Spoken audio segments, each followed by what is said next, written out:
Hello learners आमार YouTube channel concept कर्नारলৈ आपनालोक सकलोके स्वागतम जानाइছোঁ।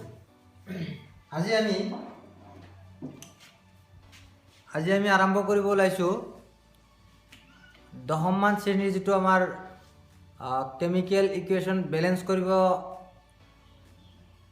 3 number যিটো আমাৰ মেথড আছিল এটোৰ কাৰণে অলপ প্ৰাইমাৰী ম্যাথমেটিক্স লাগে। এটা আমি আজি আৰম্ভ কৰিম। সেই মেথডটো শিকিলে আমি যিকোনো কেমিকেল ইকুৱেশ্যন বা ৰাসায়নিক সমীকৰণ সন্তুলিত কৰিব পাৰি। ঠিক আছে, আমি আৰম্ভ কৰিব লৈছোঁ।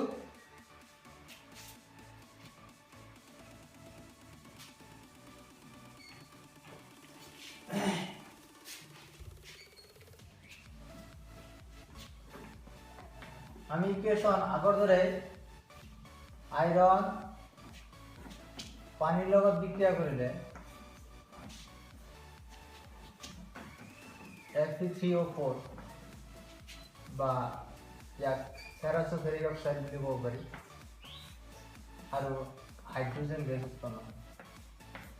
এটুকে আমি এটা বেলেগ মেথড নম্বৰ 3 দি ইয়াক সন্তুলিত কৰিম। এই মেথডটোত কি কোৱা হয়, প্ৰতিটো যৌগৰ আগত আমি এটা কোএফিচিয়েন্ট ধৰিব লাগে বা সহগ ধৰিব লাগে। আমি সহগবিলাক ইংৰাজীৰ small letter A B C আৰু D, ইয়াত যেহেতু 3টা যৌগ আছে সেইকাৰণে 3টা সহগ প্ৰথমতে ধৰি লৈছোঁ। 4টা যৌগ আছে 4টা সহগ ধৰি লৈছোঁ। যে যৌগ বেছি হ'লে আমি সহগ সেইমতে আমি চেঞ্জ কৰিম। যে কি হয়, এই ৰাসায়নিক সমীকৰণটো সন্তুলিত কৰাৰ আগতে আমি প্ৰথমতে বুজিব লাগিব যে সহগৰ লগত যৌগটোৰ পৰমাণুৰ লগত কি সম্পৰ্ক থাকে। ধৰি লোৱা হওক এই এৰ আগত এফ ইৰ আগত যদি 2 থাকে, ইয়াৰ মিনিংটো হ'ল এফ ই 2টা। যদি সি ঠাইত 3 থাকিলে হয়, ইয়াত যদি 3 থাকিলে হয়, তেতিয়া ইয়াৰ মিনিংটো এইটো বুজালে হয় যে এফ ই এনেতো 3টা আছে বাকচত, এই বাকচত 3টা এফ ই থকাৰ উপৰিও 3 মোল ফেৰাছ'ফেৰিক অক্সাইড আছে। এই ফেৰাছ'ফেৰিক অক্সাইড 3 মোল আছে। গতিকে কি হ'ব, এফ ই 3টা ইয়াৰ লগত 3 পূৰণ কৰিলে 9 হ'ব। তাৰমানে আগত 3 কোএফিচিয়েন্ট থাকিলে বা সহগ থাকিলে আইৰন বুজাব 9টা। তাৰমানে আইৰনৰ লগত সাবস্ক্ৰিপ্টত যিটো থাকিব তাৰ লগত সহগটোৰ লগত পূৰণ কৰিয়ে মৌলৰ সংখ্যা গণনা কৰিব লাগিব, পৰমাণুৰ সংখ্যা গণনা কৰিব লাগিব। ঠিক তেনেদৰে অক্সিজেন ইয়াত 4 আছে মানে সাবস্ক্ৰিপ্টত, আৰু ইয়াৰ লগত 3 পূৰণ কৰিলে অক্সিজেন এই যৌগটোৰ সহগটোৰ লগত মিলি 12টা অক্সিজেন বুজাব। 4 3 গুণ 12। এতিয়া ইয়াত যদি 4 নাথাকি যদি ইয়াত চি থাকে আৰু ইয়াত এ থাকে, এতিয়া বুজিব লাগিব যে ইয়াত আইৰন আছে সাবস্ক্ৰিপ্টত এটা আৰু ইয়াৰ সহগত এ, গতিকে আইৰন এ আৰু 1 পূৰণ কৰিলে যি হ'ব এইটো আইৰনৰ সংখ্যা বুজাব। ঠিক তেনেদৰে এই ফেৰাছ'ফেৰিক অক্সাইডত আইৰন এনে 3টা আছে, সংযুতিৰ পৰা আমি 3টা পাইছোঁ, আৰু অক্সিজেন আছে 4টা। ইয়াক বুজাব পাৰি যে আইৰন ইয়াত আছে 3 পূৰণ চি মানে থ্ৰাইচ চি। ঠিক তেনেদৰে অক্সিজেন আছে 4টা সাবস্ক্ৰিপ্টত, গতিকে 4 পূৰণ চি মানে 4 চি থাকিব অক্সিজেন বিক্ৰিয়াজাত পদাৰ্থ বা প্ৰডাক্টত। ঠিক তেনেদৰে হাইড্ৰোজেনটো কি হ'ব, হাইড্ৰোজেন আছে 2টা, 2 পূৰণ ডি টুৱাইচ ডি হ'ব ৰাইট সাইডত বা প্ৰডাক্টত। এতিয়া কি কৰিব লাগিব বেলেন্স কৰাৰ কাৰণে, প্ৰথমতে কেইটামান লেফট হেণ্ড সাইড আৰু ৰাইট হেণ্ড সাইডৰ ওপৰত বেছ কৰি ইকুৱেশ্যন বনাব লাগিব। কেনেকৈ, যিহেতু ৰাসায়নিক সমীকৰণ এটাই ভৰৰ নিত্যতা বিধিটো মানি চলিব লাগে বা ভৰৰ যিটো সংৰক্ষণশীলতাৰ বিধি আছে এইটো মানি চলিব লাগিব। সেইকাৰণে লেফট হেণ্ড সাইডত বা বিক্ৰিয়ক পদাৰ্থত মৌলবোৰৰ পৰমাণুৰ সংখ্যা আৰু বিক্ৰিয়াজাত পদাৰ্থ বা ৰাইট হেণ্ড ছাইডত মৌলবোৰৰ পৰমাণুৰ সংখ্যা প্ৰতিটো মৌলৰ পৰমাণুৰ সংখ্যা সেম হ'ব লাগিব। এতিয়া ইয়াত মৌল আইৰণ আছে, হাইড্ৰোজেন আছে আৰু অক্সিজেন আছে। যে আইৰণ লেফট হেণ্ড ছাইডত যিমান থাকিব তাৰ মানে বিক্ৰিয়া পদাৰ্থত যিমান থাকিব বিক্ৰিয়াজাত পদাৰ্থটো সিমানে হ'ব লাগিব। ঠিক তেনেদৰে অক্সিজেন বিক্ৰিয়ক পদাৰ্থত যিমান আছে বিক্ৰিয়াজাত পদাৰ্থটো সিমানে হ'ব লাগিব। এটা আমাক কোনে কৈছে? লেভজিয়াৰে কৈছে। ভৰৰ নিত্যতা বিধি অনুসৰি যে বিক্ৰিয়ক পদাৰ্থ আৰু বিক্ৰিয়াজাত পদাৰ্থত ভৰৰ কোনো চেঞ্জ হ'ব নোৱাৰে, মানে ৰাসায়নিক বিক্ৰিয়াটাত ভৰৰ সৃষ্টি হ'ব নোৱাৰে, ধ্বংস হ'ব নোৱাৰে। ঠিক আছে, আমি ডিৰেক্ট এতিয়া মেথডটোত গৈছোঁ, বেছি দীঘলীয়া কৰিব খোজা নাই। এতিয়া আমি এটা এটাকে চেক কৰিম। আমি প্ৰথমতে আইৰণটো চাইছোঁ। আইৰণটো যদি ভালকে চোৱা যায়, আইৰণটো লেফট হেণ্ড সাইডত কিমানটা আছে আৰু ৰাইট হেণ্ড সাইডত কিমানটা আছে এইটো প্ৰথমতে চাই লওঁ। এই কোএফিচিয়েন্টৰ ওপৰত বেছ কৰি কিমানটা ক'ব পাৰি। প্ৰথমতে আইৰণটো চাইছোঁ। এতিয়া আইৰণ লেফট হেণ্ড সাইডত কিমানটা আছে? লেফট হেণ্ড সাইডত আছে 1টা আইৰণ আছে লেফট হেণ্ড সাইডত 1 আৰু ৰাইট হেণ্ড সাইডত আছে 3C। ঠিক তেনেদৰে হাইড্ৰোজেন লেফট হেণ্ড সাইডত আছে 2B, কাৰণ মই অলৰেডি কৈছোঁ যে সাবস্ক্ৰিপ্টত যিমান থাকে এইটো সহগৰ লগত পূৰণ হৈ মৌলটোৰ পৰমাণুৰ সংখ্যা বুজায় এই সাইডটো। ঠিক তেনেদৰে ৰাইট হ্যান্ড সাইডত হাইড্ৰোজেন কিমানটা আছে? 2D, সাবস্ক্ৰিপ্টৰ লগত D পূৰণ কৰা আছে। ঠিক তেনেদৰে অক্সিজেনটো লেফট হ্যান্ড সাইডত আছে Bটা, B * 1 আৰু ৰাইট হ্যান্ড সাইডত আছে 4 * C।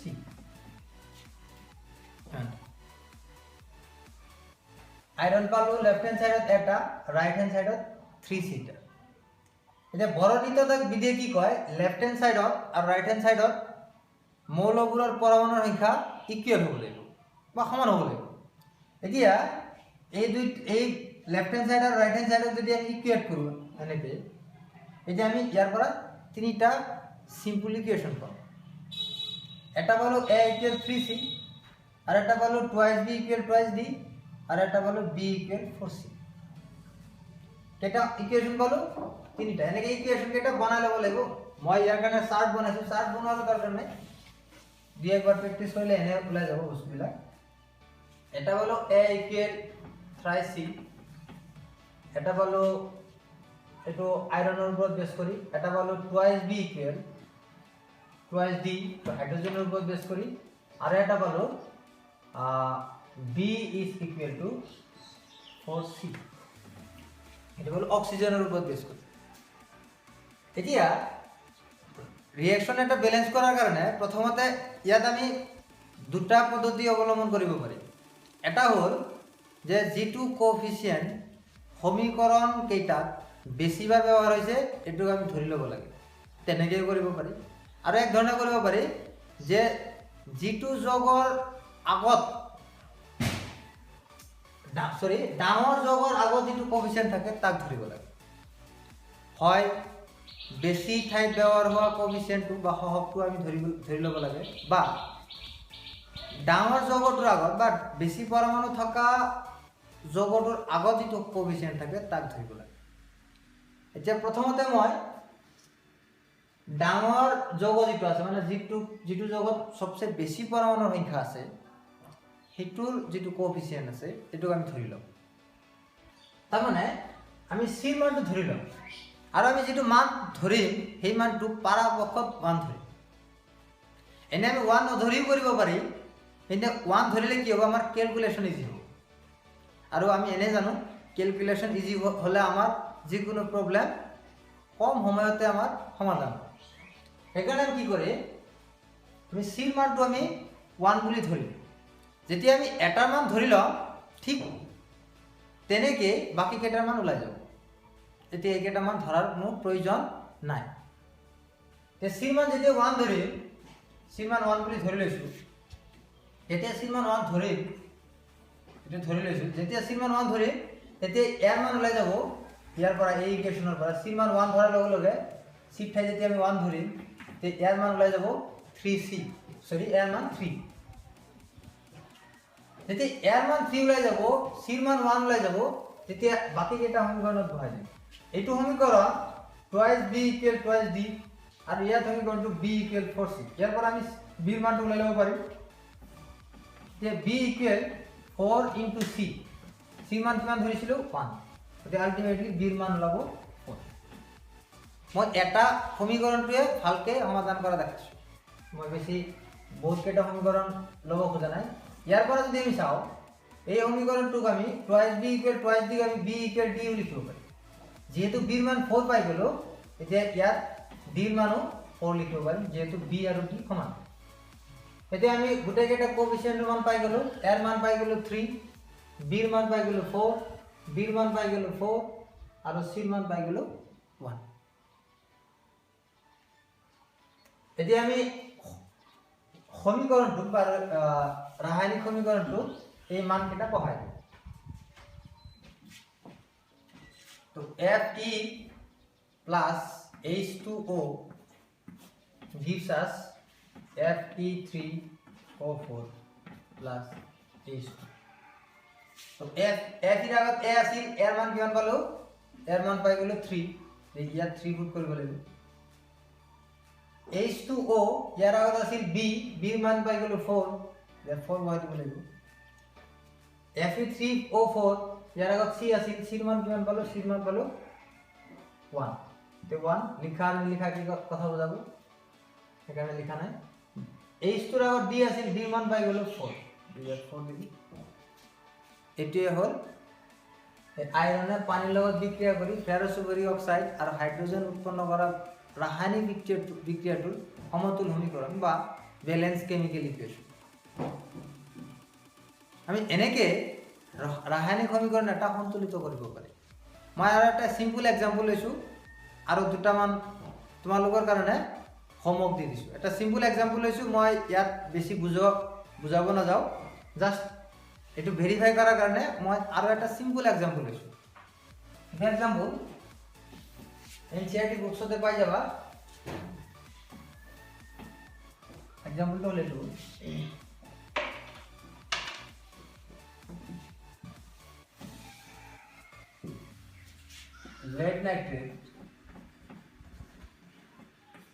lead nitrate যেতিয়া রিঅ্যাক্ট করিব ইন প্রেজেন্স অফ হিট তেতিয়া lead oxide nitrogen dioxide আৰু oxygen gas produce হ'ব ইয়াত A ধৰিম ইয়াত B ইয়াত C ইয়াত D ধৰিম ব্যালেন্স কৰাৰ কাৰণে lead কিমানটা আছে lead ইয়াত এটা ইয়াত এটা A equal B হ'ব নাইট্রোজেন সাম নাইট্রোজেন 1 পূরণ 2 2 লগত A পূরণ হ'ব twice A is equal to nitrogen ইয়াত আছে C twice A equal C ঠিক তেনেদৰে অক্সিজেন 3 2 যা 6 6 ৰ লগত এয়া পূৰণ কৰিলে 6A is equal to oxygen ইয়াত আছে অক্সিজেন 1 into B B ইয়াত আছে 2 into C twice C আৰু ইয়াত হ'ল 2 into D এটো হ'ল এতিয়া যেটো সবচে বেছি পৰমাণু কন্টেইন কৰি আছে এটো আমি ধৰি লম এৰ মান ধৰি ললো 1 যদি এর মান a ধরেন তেতিয়া obviously b এর মান 1 লব কারণ a আর b ইকুয়াল যেতিয়া a এর মান 1 ধরেন তেতিয়া c এর মান লব 2 2 এর গুণ 2 যদি a এর মান 1 ধরেন ইয়াত আর b এর মান 1 c এর মান 1 সরি c এর মান 2 a এর মান 1 b এর মান 1 তেতিয়া ইয়াৰ পৰা d মান ওলাই যাব চাও 6 into 1 is equal to B ঠাইত 1 plus 2 into C ঠাইত 2 plus 2 into D ইয়াৰ পৰা যদি আমি D ওলাব খুজো twice D ইফালে ৰাখি দিলে এইটো ইফালে লৈ গ'লে লগ মানে তোৰ যদি চেঞ্জ কৰি দিম বা ইকুয়েশনটো এটা আনটো সাইড লৈ যাম মানে D টো এই সাইডত ৰাখি বাকি কেইটা এই সাইড লৈ যাম তাৰ পিছত চেঞ্জ কৰি দিম এতিয়া কি পাই যাম 1 পাই যাম এই তোমালোক চাই লবা ইয়াৰ পৰা D মান লৈ যাব আৰামসে 1/2 যেতিয়াই কোনো একটা সহগৰ মান যেতিয়া তোমাৰ ভগ্নাংশ ওলাব। এই ভগ্নাংশটো উঠাই লোৱাৰ কাৰণে আমি লসাগু ল'ব লাগে, বা এনে ৰাফলি যদি কোনো এটা ভগ্নাংশ ওলাই যায় তেতিয়া ভগ্নাংশৰ হৰ যিটো থাকিব সেইটো দি পূৰণ কৰি দিলেই তোমাৰ স্বাভাৱিকভাৱে ওলাই যাব সহগকেইটা। এতিয়া তলত 2 আছে, গতিকে ইয়াতো 2 পূৰণ মাৰি দিব লাগিব। এতিয়া ডিৰ মান যিটো পালোঁ এইটোৰ লগত 2 পূৰণ কৰিলে নহ'ব, চবকেইটাৰ লগত 2 পূৰণ কৰিব লাগিব। এইটোৰ লগতো 2, এইটোৰ লগতো 2, চাম এইটোৰ লগতো 2 পূৰণ কৰিব লাগিব। কৰিলে আমি এৰ মান পাম 2, এৰ মান 2, বিৰ মান 2, চিৰ মান 4 আৰু ডিৰ মান পাম 1। সেইকেইটা মান ইয়াত বহাই দিম। এৰ মান 2, বিৰ মান 2, চিৰ মান 4 আৰু ডিৰ মান 1। এনেকৈ সমীকৰণ বেলেঞ্চ হৈ যাব। এতিয়া মই এটা তোমালোকৰ কাৰণে হোমৱৰ্ক দিছোঁ, এইটো বেলেঞ্চ কৰি কমেণ্ট বক্সত বহাই দিবা বা কমেণ্ট বক্সত পুট কৰিবা। বহুত ইণ্টাৰেষ্টিং হোমৱৰ্ক এটা দিম। এইটো হ'ল কপাৰে যেতিয়া নাইট্ৰিক এচিডৰ লগত বিক্ৰিয়া কৰে তেতিয়া তোমাৰ উৎপন্ন হ'ব কপাৰ নাইট্ৰেট NO আৰু H2O। Copper nitrate NO H2O এইটো উৎপন্ন হ'ব। মই কনফাৰ্ম কৰিছোঁ। এইটো তোমালোকে বেলেঞ্চ কৰি কমেণ্ট বক্সত পুট কৰিবা। আজিৰ কাৰণে এইখিনিয়ে। Thank you all. আমাৰ চেনেল ছাবস্ক্ৰাইব, শ্বেয়াৰ আৰু লাইক লগতে বেল আইকন প্ৰেছ কৰিবলৈ নাপাহৰিবা। ধন্যবাদ। Thank U.